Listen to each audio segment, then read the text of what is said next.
प्यारे छात्रों, आप सभी का स्वागत है। आज हम लोग टेंस पढ़ेंगे और टेंस थोड़ा नए अंदाज से पढ़ेंगे। टेंस की सहायक क्रियाएं आपको अच्छे से याद हो जाएगी। आप सभी लोग जानते हैं कि क्रियाओं की अलग अलग फॉर्म्स होती हैं, जिनको आपने पहले भी पढ़ा होगा। तो यहाँ पे आप लोगों के सामने 3 क्रियाएं हैं जिनका फॉर्म्स यहाँ पे लिखा हुआ है। इसको आप स्क्रीन पर देख सकते हैं। जैसे कि देखिए, पहली क्रिया है डू, दूसरी क्रिया है बी और तीसरा है हैव। ये 3 क्रियाएं हैं। इनका प्रेजेंट फॉर्म अर्थात क्रिया की फर्स्ट फॉर्म डज और डू होता है। डज का प्रयोग एक वचन कर्ता के लिए होता है और डू का प्रयोग बहुवचन कर्ता के लिए होता है। और इसका पास्ट फॉर्म डिड होता है। दूसरी क्रिया है बी, जिसका प्रेजेंट फॉर्म होता है इज, एम, आर। इसका प्रयोग एक वचन कर्ता के साथ होता है। एम का प्रयोग आई के साथ होता है और बहुवचन कर्ताओं के साथ में, सब्जेक्ट के साथ में आर का प्रयोग होता है। बी का पास्ट फॉर्म होता है वाज और वर। वाज का प्रयोग एक वचन कर्ता के साथ होता है और बहुवचन कर्ता के साथ वर का प्रयोग होता है।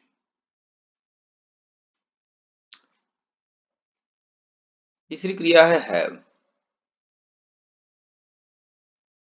जिसका प्रेजेंट फॉर्म होता है हैज और हैव।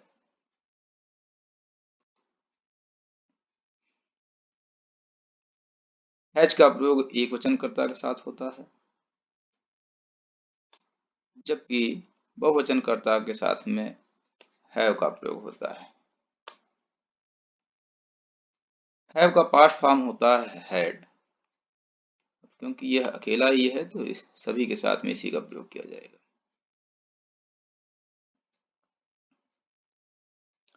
इंग्लिश में सामान्यतया एक वचन थर्ड पर्सन प्रोनाउन और एक वचन नाउन को समझा जाता है। अर्थात फर्स्ट पर्सन का जो प्रोनाउन है, उसका जो एक वचन है, वो आवश्यकता अनुसार कभी एक वचन भी हो सकता है और कभी बहुवचन भी हो सकता है। जैसे डू का प्रयोग आई के साथ होता है, डज का प्रयोग नहीं होता है। जैसे आई के साथ में एम का प्रयोग होगा और आई के साथ में वाज का प्रयोग होगा, लेकिन आई के साथ में हैज का प्रयोग नहीं होता है, बल्कि हैव का प्रयोग होता है। तो यहाँ पे ये बात दिमाग में रखनी चाहिए कि किस तरह से एक वचनकर्ता और बहुवचनकर्ता में अंतर करना है। अगर आपको ये क्रियाएं याद हो गई हों, इनके फॉर्म्स याद हो गए हों, तो ये जो पहला कॉलम दिख रहा है आपको, ये कॉलम जो दिख रहा है,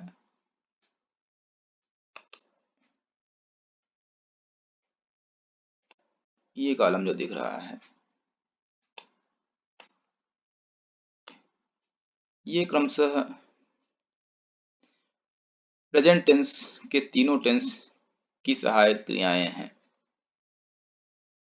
और ये जो कॉलम दिख रहा है, ये पास्ट टेंस की सहायक क्रियाएं हैं। पास्ट टेंस की 3 टेंस की सहायक क्रियाएं हैं। यहाँ पे देखिए, पहला टेंस होता है इंडेफिनिट टेंस, दूसरा होता है कॉन्टिन्यूअस टेंस और तीसरा होता है परफेक्ट टेंस। तो प्रेजेंट के इन तीनों टेंस की सहायक क्रियाएं यहाँ पे आपको मिल जाती हैं। इन क्रियाओं के प्रेजेंट फॉर्म को जान लेने से ही, जिसको कि आप लोग याद ही करते हैं। जो चौथा टेंस है, उसकी सहायक क्रिया प्राप्त करने के लिए ये तीसरी सहायक क्रिया जो हमें मिल गई है, इसमें बीन जोड़ दिया जाता है। अर्थात इस टेंस की प्रेजेंट की जो सहायक क्रिया होगी, वह होगी हैज बीन तथा हैव बीन। ऐसे ही इन टेंस की पास्ट टेंस की सहायक क्रियाएं ये हैं। परंतु जो फ्यूचर टेंस की सहायक क्रियाएं होती हैं, क्योंकि फ्यूचर एक मॉडल है और मॉडल के लिए हमें पहले टेंस में शैल और विल का प्रयोग करने की आवश्यकता होती है।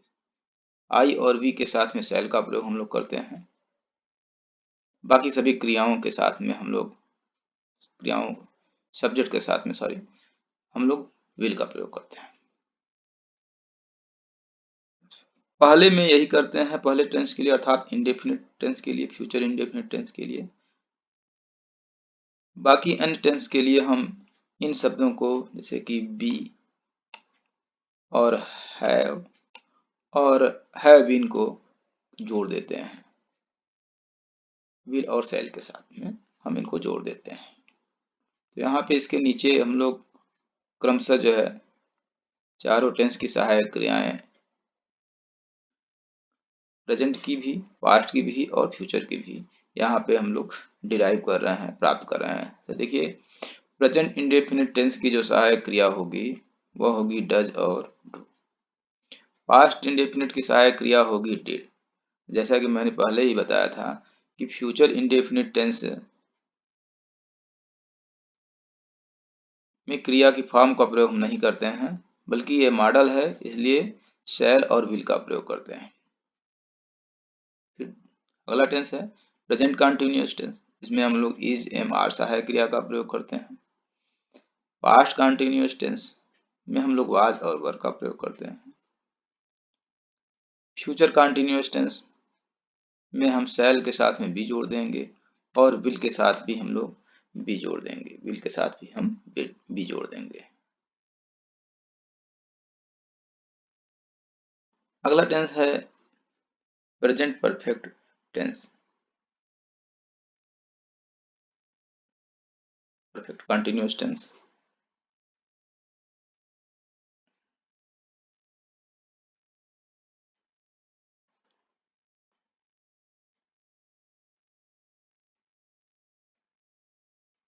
यहाँ पे कंटिन्यूअस गलती से लिखा हुआ है, इसको हम लोग इरेज करेंगे।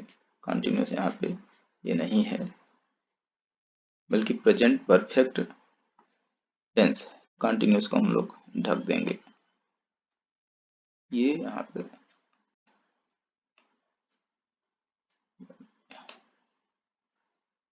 पे ये टेंस का नाम थोड़ा सा गलत हो गया है।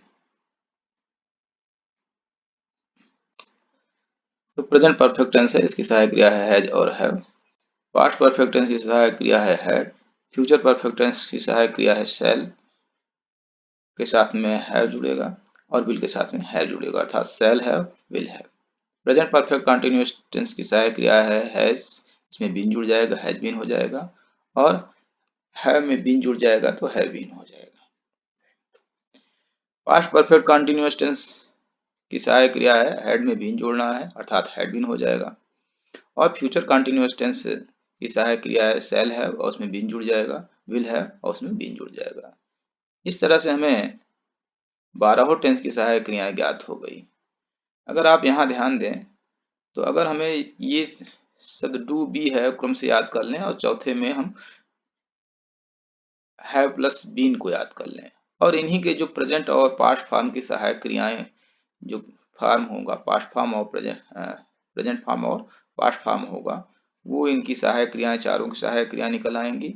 और फ्यूचर में हम पहले टेंस के लिए अर्थात इंडेफिनिट टेंस के लिए शैल और विल का प्रयोग करेंगे, और जबकि बाकी अन्य के साथ में हम लोग शैल और विल में क्रम से शैल और विल के साथ में बी, हैव और हैव बीन जोड़ देंगे, तो क्रम से हमको कंटिन्यूअस टेंस की सहायक क्रिया, परफेक्ट टेंस की सहायक क्रिया और परफेक्ट कंटिन्यूअस टेंस की सहायक क्रिया हमें प्राप्त हो जाएंगी। तो इस तरह से हम 12 टेंस की सहायक क्रियाएं बड़े आसानी से प्राप्त कर सकते हैं। तो इसके लिए हमें करना क्या है कि पहले नंबर पे हमें डू को याद करना है, पहले नंबर पे, दूसरे नंबर पे बी को, तीसरे पे हैव को और चौथे में हैव बीन को। और क्रम से इसी क्रम में हमें जो है 4 टेंस याद रखना है, indefinite tense, continuous tense, perfect tense और परफेक्ट कंटिन्यूअस टेंस। अब इन्हीं जो 4 शब्द हैं, 4 वर्ड हैं, जो 4 क्रियाएं हैं, वर्ब हैं, इनके जो प्रेजेंट फॉर्म है, डू का प्रेजेंट फॉर्म होता है डज और डू, बी का प्रेजेंट फॉर्म होता है इज एम आर, हैव का प्रेजेंट फॉर्म होता है हैज हैव, और हैव बीन का प्रेजेंट फॉर्म होता है हैज बीन और हैव बीन। ये जो प्राप्त हुआ ये प्रेजेंट टेंस की चारों टेंस की सहायक क्रियाएं हैं, present indefinite tense, present continuous tense, present perfect tense और प्रेजेंट परफेक्ट कंटीन्यूअस टेंस। अब फिर से हम देखते हैं डू, बी और हैव बीन की पास्ट फॉर्म। तो डू का पास्ट फॉर्म होता है डिड, बी का पास्ट फॉर्म होता है वाज वर, हैव का पास्ट फॉर्म होता है हैड और हैव बीन का पास्ट फॉर्म होता है हैड बीन। तो यह भी क्रम से पास्ट टेंस के चारों टेंस की सहायक क्रियाएं हैं, अर्थात पास्ट इंडेफिनिट टेंस की सहायक क्रिया हुई डिड, पास्ट कंटिन्यूअस टेंस की सहायक क्रिया हुई वाज और वर, पास्ट परफेक्ट टेंस की सहायक क्रिया हो गई हैड और पास्ट परफेक्ट कंटिन्यूअस टेंस की सहायक क्रिया हो गई हैड बीन। अब बात आती है फ्यूचर की। तो फ्यूचर में यह रूल केवल पहले टेंस के लिए काम नहीं करेगा, इसके लिए हमें मॉडल्स की जरूरत पड़ेगी। मॉडल्स होता है, फ्यूचर का मॉडल होता है सेल और विल। सेल का प्रयोग आई और वी के साथ होता है, बाकी अन्य क्रिया सब्जेक्ट के लिए विल का प्रयोग किया जाता है। तो पहले में हम प्रयोग कर लेते हैं सेल और विल का, और दूसरे से हम सेल और विल में इन्हीं शब्दों को जोड़ते चले जाएंगे। तो पहले के लिए हो गई सहायक क्रिया, फ्यूचर टेंस के पहले टेंस के लिए सहायक क्रिया हो गई सेल और विल, दूसरे के लिए हो गया सेल और विल में हम बी जोड़ देंगे अर्थात सेल बी और विल बी। तीसरे टेंस के लिए सहायक क्रिया हो गई सेल हैव विल हैव, और चौथे टेंस के लिए हो गई सहायक क्रिया shall have been will have been. इस तरह से हमें फ्यूचर के चारों टेंस की सहायक क्रिया मिल जाती हैं, अर्थात फ्यूचर इंडेफिनिट टेंस की सहायक क्रिया हो गया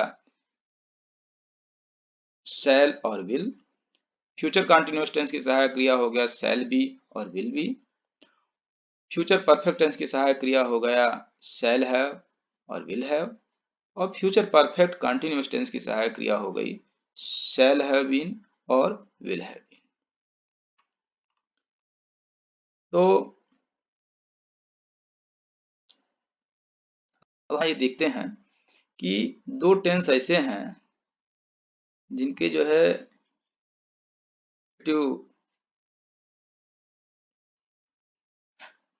वाक्यों में हम लोग सहायक क्रिया का प्रयोग नहीं करते हैं।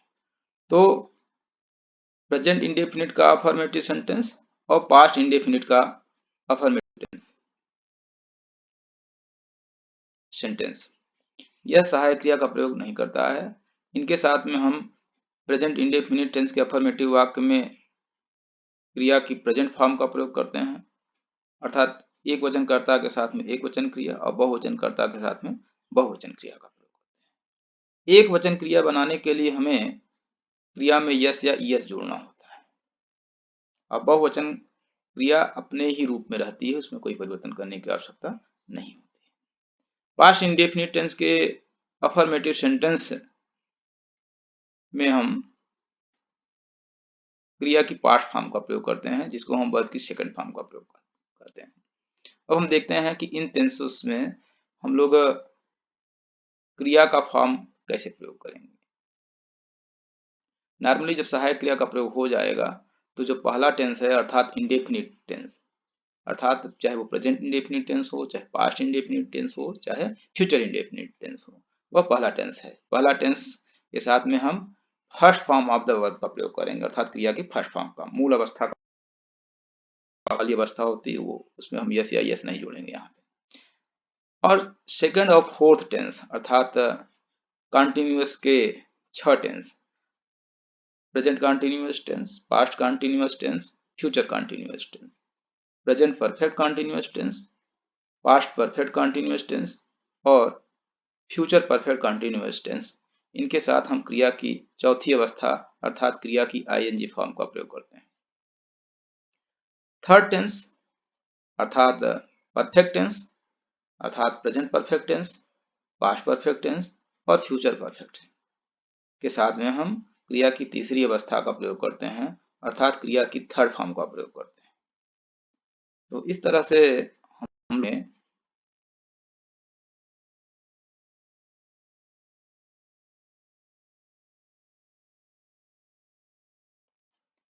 12 टेंस का और इनके क्रियाएं हम लोगों ने डिराइव कर लिया है। अगर आप इसको इस तरह से मन में बिठा लेते हैं तो आपको 12 टेंस की सहायक क्रियाएं अच्छे से याद हो जाएंगी। क्रिया की कौन सी फॉर्म का प्रयोग होता है ये भी आपको याद हो गया, और यहाँ तक कि हमने अफर्मेटिव सेंटेंस जिनमें सहायक क्रिया का प्रयोग नहीं होता है उस तरह के वाक्यों का प्रयोग भी हम लोगों ने सीख लिया है।